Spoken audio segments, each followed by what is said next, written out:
Hello दोस्तों, नमस्कार। बहुत स्वागत है आपका एग्जाम गुरुजी चैनल के डेली करंट अफेयर्स के वीडियो में। आज 14 दिसंबर 2020 है और आज की वीडियो की पीडीएफ डाउनलोड करना मत भूलिएगा। ये पीडीएफ आपको हमारे टेलीग्राम चैनल से मिल जाएगी, जिसकी लिंक नीचे डिस्क्रिप्शन में दी गई है। उसके अलावा ये पीडीएफ आपको हमारी एप्लीकेशन एग्जाम गुरुजी ऐप पर मिल जाएगी। एग्जाम गुरुजी ऐप को आप गूगल प्ले स्टोर से डाउनलोड कर सकते हैं। इसकी लिंक भी नीचे डिस्क्रिप्शन में दी गई है। आगे बढ़ेंगे। एमपीपीएससी, एमपी जेल प्रहरी, एमपीएसआई, एमपी कांस्टेबल वर्ग 3 सभी के लिए टेस्ट सीरीज उपलब्ध है। प्रिंटेड नोट्स एमपीपीएससी के लिए, एमपीएसआई, एमपी कांस्टेबल के लिए और फुल कोर्स अवेलेबल है। अधिक जानकारी के लिए इस नंबर पर व्हाट्सएप या इस नंबर पर आप कॉल कर सकते हैं। आगे बढ़ेंगे, बात करेंगे थॉट ऑफ द डे की। जो आज का हमारा मोटिवेशनल पावरफुल थॉट है कि जो अपनी सहायता करता है ईश्वर भी उसी की सहायता करता है। देखिए, आपने कई बार सुना होगा, हिम्मत मर्दा मदद खुदा। यानी कि जब तक आप अपनी सहायता के लिए उठकर बैठे नहीं होंगे, जब तक आप अपनी सहायता करने को तत्पर नहीं होंगे, कोई ईश्वरीय शक्ति, दुनिया का कोई दूसरी शक्ति आपकी सहायता नहीं करेगी। अगर आपको ईश्वर से या किसी और शक्ति से, किसी और सत्ता से सहायता चाहिए तो उस तक अपनी बात पहुंचानी पड़ेगी, अपनी आवाज़ पहुंचानी पड़ेगी। यानी कि खुद की सहायता खुद करनी पड़ेगी। अगर आप किसी और के भरोसे बैठे रहेंगे कि वो आएगा और मेरे लिए ये काम कर देगा, और जब वो ये काम कर देगा तब मैं ये कर लूँगा, तो यकीन मानिए आप जिंदगी भर बैठे रहेंगे। आपके हाथ में सिवाय पछताने की कुछ नहीं बचेगा। तो अपनी सहायता कीजिए, बाकी सहायता आपको अपने आप मिल जाएगी। इसी थॉट के साथ आगे बढ़ेंगे, बात करेंगे क्विक रिवीजन कल के पढ़े गए करंट अफेयर के प्रश्नों का। पहला प्रश्न है कि भारत और किस देश के बीच वर्चुअल शिखर बैठक हुई है, और भारत और उज्बेकिस्तान के बीच में यह बैठक हुई है। दूसरा प्रश्न, प्रधानमंत्री नरेंद्र मोदी ने किस जलवायु शिखर सम्मेलन को संबोधित किया है, और यह है पेरिस। तीसरा प्रश्न है कि अंतर्राष्ट्रीय तटस्थता दिवस कब मनाया जाता है, तो ये 12 दिसंबर को मनाया जाता है। चौथा प्रश्न है कि किस बैंक ने विकासशील सदस्य देशों के लिए Asia Pacific vaccine access facility शुरू की है, तो ये शुरू की गई है एशियाई विकास बैंक के द्वारा। पांचवा प्रश्न है कि किस वर्ष धरती पर जीवों से अधिक सामान का भार हो गया है या हो जाएगा, तो ये 2020 में ऐसा हो चुका है। और छठवां प्रश्न है कि वायरलेस कंप्यूटर नेटवर्क के जनक का क्या नाम था जिनका निधन हो गया, तो नॉर्मन अब्रामसन नाम था। सातवां प्रश्न, दुनिया का पहला सैटेलाइट आधारित narrowband IoT internet of things network किस कंपनी ने लॉन्च किया है, तो ये बीएसएनएल के द्वारा। और आठवां प्रश्न है कि अंतर्राष्ट्रीय मुक्केबाज संघ यानी कि एआईबीए का अध्यक्ष किसे चुना गया है, तो ये चुने गए हैं उमर क्रेमलेव। ये थे हमारे कल के पढ़े गए करंट अफेयर के प्रश्नों का क्विक रिवीजन। आगे बढ़ेंगे, आज के प्रश्नों की बात करेंगे। और आज के करंट अफेयर का पहला प्रश्न है कि पाकिस्तान में भारत के राजदूत के रूप में किसे नियुक्त किया गया है, और ये नियुक्त किए गए हैं सुरेश कुमार। यानी कि बी ऑप्शन प्रश्न का सही उत्तर है। डिटेल देख लीजिए क्या है। तो पाकिस्तान की राजधानी इस्लामाबाद में जो भारत का उच्चायोग है, वहां पर सुरेश कुमार को भारत का राजदूत नियुक्त किया गया है। और वर्तमान में कौन नियुक्त है वहां पर राजदूत, तो वर्तमान में गौरव अहलूवालिया। तो ये जो आपको दिखाई दे रहा है गौरव अहलूवालिया, ये वर्तमान में नियुक्त हैं। और ये हैं सुरेश कुमार, जिनको अब वहां पर नियुक्त किया गया है। तो सुरेश कुमार जो होंगे वो अहलूवालिया की जगह लेंगे। गौरव अहलूवालिया को अब अल्जीरिया में, इनको कहाँ पहुंचा दिया गया, अल्जीरिया में भारत के राजदूत के रूप में नियुक्त किया गया है। बात पाकिस्तान की करें तो यहाँ की राजधानी इस्लामाबाद है, प्रधानमंत्री इमरान खान है और मुद्रा यहाँ की पाकिस्तानी रुपया है।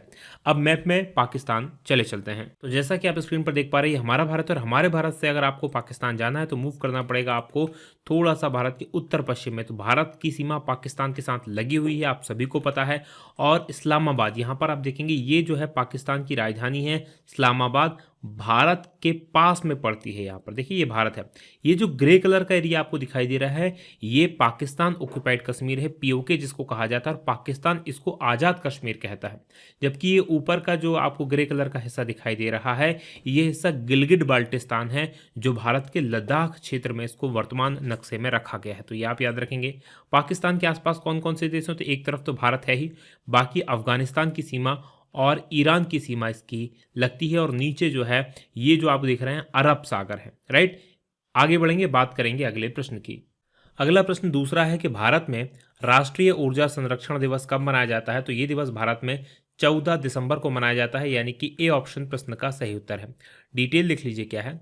तो भारत में हर साल 14 दिसंबर को राष्ट्रीय ऊर्जा संरक्षण दिवस के रूप में मनाया जाता है, और भारत सरकार द्वारा लोगों के दैनिक जीवन में ऊर्जा संरक्षण को बढ़ावा देने के लिए, यानी कि लोग अपने जीवन में ज़्यादा से ज़्यादा ऊर्जा को संरक्षित करें, इसी के लिए 1977 में पेट्रोलियम संरक्षण अनुसंधान एसोसिएशन पीसीआरए की स्थापना की गई थी। और फिर 2001 में अधिनियम बनाकर और ऊर्जा संरक्षण के लिए काम करने के लिए ऊर्जा दक्षता ब्यूरो BEE नामक एक और सरकारी संगठन की स्थापना की गई थी। बात करें तीसरे प्रश्न की कि संस्कृत भाषा के किस विद्वान का हाल ही में निधन हो गया है, और इनका नाम था B गोविंदाचार्य, यानी कि डी ऑप्शन प्रश्न का सही उत्तर है। डिटेल देख लीजिए क्या है। तो 13 दिसंबर को संस्कृत विद्वान विद्यावाचस्पति बंदेंचे गोविंदाचार्य का 85 साल की आयु में निधन हो गया। और माधवाचार्य की विचारधारा के प्रचारक थे गोविंदाचार्य। इनको 2009 में पद्मश्री से भी सम्मानित किया गया था। और ये वेदों का भाष्य इन्होंने किया है, उपनिषदों का भाष्य किया, महाभारत, रामायण और पुराणों के ज्ञाता थे। और करीब अपनी लाइफ में 150 पुस्तकें लिखी हैं। और संस्कृत से उनका कन्नड़ में काफ़ी सारी पुस्तकों का अनुवाद भी इन्होंने किया। तो कन्नड़ भाषा के काफ़ी ज्ञाता थे ये। बात करें चौथे प्रश्न की कि किस देश की रॉयल साउदी लैंड फोर्स ने सेना अध्यक्ष MN नरवणे को गार्ड ऑफ ऑनर दिया है, और ये दिया है सऊदी अरब के द्वारा, यानी कि सी ऑप्शन प्रश्न का सही उत्तर है। डिटेल लिख लीजिए क्या है। तो खाड़ी देशों सऊदी अरब और संयुक्त अरब अमीरात की यात्रा पर भारत के जो सेना प्रमुख हैं मनोज मुकुंद नरवणे, यानी कि MM नरवणे, ये गए हुए हैं। और यहाँ पर सऊदी अरब की जो रॉयल सऊदी लैंड फोर्स है उसके मुख्यालय में इनको गार्ड ऑफ ऑनर दिया गया। और उन्होंने रॉयल सऊदी के जो कमांडर हैं जनरल फहद बिन अब्दुल्ला मोहम्मद अल मुतीर, इनसे मुलाकात भी की, जो इस तस्वीर में आप देख पा रहे हैं। और उनकी ये यात्रा ऐतिहासिक है क्योंकि पहली बार कोई भारतीय सेना प्रमुख इन दो खाड़ी देशों के दौरे पर गए हैं। बात करें इन दोनों देशों की, पहले संयुक्त अरब अमीरात की करें। यहाँ की राजधानी अबू धाबी है। राष्ट्रपति यहाँ के खलीफा बिन जायद अल नहयान है। मुद्रा यहाँ की संयुक्त अरब अमीरात दिरहम है। जबकि सऊदी अरब की बात करें तो यहाँ की राजधानी रियाद है। राजा सलमान बिन अब्दुल अजीज अल सऊद है और मुद्रा यहाँ की सऊदी रियाल है। मैप में आपको मैं दोनों देश लिए चलता हूँ। तो जैसा कि आप स्क्रीन पर देख पा रहे हैं हमारा भारत है, और हमारे भारत से अगर आपको सऊदी अरब और UAE जाना है तो मूव करना पड़ेगा आपको पश्चिम में जाएंगे। ये अरेबियन पेनिनसुला है। इस पे ये जो आपको रेड कलर का बड़ा सा देश दिखाई दे रहा है ये सऊदी अरेबिया है। यहाँ की राजधानी आप यहाँ पर रियाद देख पा रहे होंगे। और यहीं पर मक्का और मदीना है जो इस्लाम के सबसे बड़े धार्मिक केंद्र हैं। और इसी के पूर्व में देखेंगे, यानी सऊदी अरेबिया के पूर्व में देखेंगे तो ये यूनाइटेड अरब अमीराट्स UAE है, जहाँ पर हाल ही में IPL का आयोजन हुआ था। यहाँ की राजधानी अबू धाबी, और यहाँ पर एक शहर है दुबई, जहाँ दुनिया की सबसे ऊंची बिल्डिंग बुर्ज खलीफा है। और ICC का मुख्यालय भी यहीं है। और इसके इस तरफ देखेंगे तो पर्शियन गल्फ यानी कि फारस की खाड़ी, और इस तरफ देखेंगे तो गल्फ ऑफ ओमान है। ये आप याद रखेंगे। आगे बढ़ेंगे, बात करेंगे अगले प्रश्न की। अगला प्रश्न पांचवा है कि हाल ही में भारत के किस पड़ोसी देश ने इजराइल के साथ राजनयिक संबंध स्थापित किए हैं, और ये स्थापित किए गए हैं भूटान के द्वारा, यानी कि ए ऑप्शन प्रश्न का सही उत्तर है। डिटेल देख लीजिए क्या है। तो इजराइल ने भूटान के साथ राजनयिक संबंध स्थापित कर लिए हैं, और दोनों देशों के बीच में अब जल प्रबंधन, कृषि, स्वास्थ्य सेवा और अन्य क्षेत्रों में संयुक्त कार्य योजना बनाने पर भी सहमति हुई है। भूटान ऐसा देश है जिसके केवल 53 देशों के साथ ही पूर्ण राजनयिक संबंध हैं। बात करें इजराइल और भूटान की, तो इजराइल की राजधानी यरूशलेम है। प्रधानमंत्री बेंजामिन नेतन्याहू हैं और मुद्रा यहाँ की इजराइल की नई शेकेल है। जबकि भूटान की बात करें, यहाँ की राजधानी थिम्पू है। प्रधानमंत्री डॉक्टर लोते शेरिंग है और मुद्रा यहाँ की निर्गुत्रम और भारतीय रुपया भी यहाँ पर चलता है। चलिए मैप में मैं आपको भूटान और इजराइल लिए चलता हूँ। तो जैसा कि आप स्क्रीन पर देख पा रहे हैं हमारा भारत, और हमारे भारत से अगर आपको भूटान जाना है तो मूव करना पड़ेगा आपको थोड़ा सा भारत के उत्तर पूर्व में देखेंगे। यहाँ पर ये जो ब्लू कलर का देश आपको दिखाई दे रहा है ये भूटान है। यहाँ पर इसकी राजधानी थिम्पू आप देख पा रहे होंगे। ऊपर इसकी सीमा चाइना के तिब्बत के साथ में लगती है, ये आपको याद रखना है, राइट। और इस तरफ ये सिक्किम है, इस तरफ अरुणाचल प्रदेश है और नीचे भारत का असम है। 3 तरफ से ये भारत से घिरा हुआ है। अब मैं आपको यहाँ से लेकर चलता हूँ इजराइल। तो इजराइल के ये भारत है, और भारत से इजराइल जाना है तो मूव करना पड़ेगा आपको पश्चिम में आप जाएंगे ये भूमध्य सागर यानी कि मेडिटेरियन सी पहुँचेंगे। और मेडिटेरियन सी के साथ ही लगा हुआ है ये जो पिंक कलर का देश आपको दिखाई दे रहा है ये इजराइल है, जिसकी राजधानी यहाँ पर जेरूसलम देख पा रहे होंगे। और फिलिस्तीन के साथ में और इजराइल के बीच में लगातार संघर्ष चलता रहता है, ये आपको याद रखना है। डेड सी जो है वो फिलिस्तीन, इजराइल और जॉर्डन इनके बीच में स्थित है, राइट। जो इजराइल है इसके इस तरफ ये मिस्र है। ऊपर देखेंगे तो लेबनान की सीमा लगी हुई है, इस तरफ जॉर्डन की सीमा और इस तरफ सीरिया की सीमा लगी हुई है। आगे बढ़ेंगे, बात करेंगे अगले प्रश्न की। अगला प्रश्न छठवा है कि टाइम पत्रिका ने किस भारतीय अमेरिकी को हीरोज ऑफ 2020 इसकी सूची में शामिल किया है, और ये है राहुल दुबे, यानी कि डी ऑप्शन प्रश्न का सही उत्तर है। डिटेल देख लीजिए क्या है। तो प्रतिष्ठित है टाइम पत्रिका, इसने भारतीय अमेरिकी राहुल दुबे को हीरोज ऑफ 2020 की सूची में शामिल किया है। और राहुल दुबे ने नस्लवाद के खिलाफ जो अमेरिका में एक प्रदर्शन चल रहे थे, उन प्रदर्शनों के दौरान एक दिन जब काफ़ी ज़्यादा भगदड़ मच रही थी, पुलिस ने आंसू गैस वगैरह के गोले छोड़ रहे थे, मिर्ची स्प्रे छोड़ा था, तो उस समय 70 से अधिक लोगों को अपने घर के अंदर पनाह दी थी ताकि वो पुलिस से बच सके। और बिना किसी ये देखे हुए किस नस्ल के हैं, किस धर्म के हैं, किस जाति के हैं, सभी लोगों के लिए अपना घर इन्होंने ओपन कर दिया था। और टाइम मैगजीन उन लोगों का नाम प्रकाशित करती है जो अपना फर्ज निभाने के लिए साहस दिखाते हैं। तो बिना किसी दूसरी परवाह के, कानूनी परवाह किए इन्होंने ये काम किया था और उनको खाना वगैरह और रात वहाँ शेल्टर उपलब्ध करवाया। तो इसी के लिए इनका नाम इस सूची में शामिल किया गया है। ये भारत के उत्तर प्रदेश गोरखपुर से संबंधित है और वहाँ पर मेडिकल फील्ड में काम करते हैं। इनकी एक मेडिकल की कंपनी है। बढ़ेंगे आगे, बात करेंगे 7वें प्रश्न की कि भारत का सबसे बड़ा अक्षय ऊर्जा पार्क किस राज्य में स्थापित किया जाएगा। और ये स्थापित किया जाना है गुजरात में, यानी कि बी ऑप्शन प्रश्न का सही उत्तर है। डिटेल देख लीजिए क्या है। तो भारत का सबसे बड़ा अक्षय ऊर्जा पार्क, यहाँ पर 30 गीगावाट की विद्युत उत्पादन क्षमता होगी, ये गुजरात में बनेगा। गुजरात के कच्छ जिले के विहकाकोट गांव के पास हाइब्रिड रिन्यूएबल एनर्जी पार्क की आधारशिला 15 दिसंबर को प्रधानमंत्री नरेंद्र मोदी रखेंगे। और इस पार्क में करीब 72,600 हेक्टेयर में ये फैला होगा और इसमें पवन, सौर ऊर्जा और भंडारण के लिए समर्पित जोन होंगे, साथ में सोलर एनर्जी स्टोरेज और वाइंड पार्क गतिविधि के लिए विशेष जोन होंगे। यानी यहाँ पर हर प्रकार से, चाहे वो वाइंड एनर्जी हो, सोलर पवन ऊर्जा हो या सोलर एनर्जी हो, सभी से बिजली बनाई जाएगी और उसके लिए वहाँ पर स्पेशल जोन बनाए जाएंगे। बात करेंगे गुजरात की, तो मैप में देख लीजिए, यह गुजरात है, भारत का सबसे पश्चिमी राज्य है, गांधीनगर राजधानी है, मुख्यमंत्री विजय रूपाणी है, राज्यपाल आचार्य देवव्रत हैं। लोकसभा की यहाँ पर 26 सीटें हैं, राज्यसभा की 11 सीटें हैं, विधानसभा की 182 सीटें हैं। राष्ट्रीय उद्यानों की बात करें तो गिर फॉरेस्ट नेशनल पार्क यहाँ पर है, ब्लैक बक नेशनल पार्क है, वसंता नेशनल पार्क है और gulf Kutch marine national park है। वहीं प्रमुख बांधों में उकाई बांध है जो कि ताप्ती नदी पर है, धारुई बांध है जो कि साबरमती नदी पर है और सरदार सरोवर बांध है जो कि नर्मदा नदी पर है। बात करें 8वें प्रश्न की कि किस राज्य में सरकारी मदरसे और संस्कृत स्कूल बंद करने का फैसला किया गया है।